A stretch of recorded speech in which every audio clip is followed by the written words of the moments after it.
আমার প্রতিদেবতা আমার যত প্রকারের খাওয়ার শখ আছে সব কিছু পূরণ করে। এরকম পাকা একটি আতা ফল খাওয়ার খুব ইচ্ছে ছিল, সেটাও এনে হাজির করেছে। তো এখন দেখবো এটা কি অবস্থা।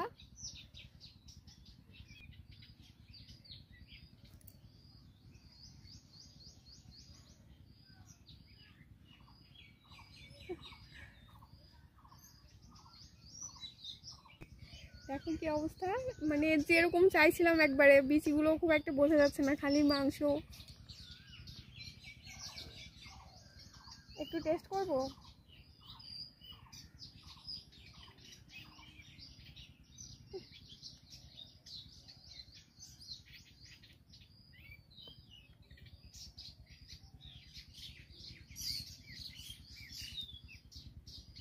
আচ্ছা, যে পরিমাণ পাকা, মিষ্টি না, একটু লবণ লবণ টক টক, মিষ্টি কম।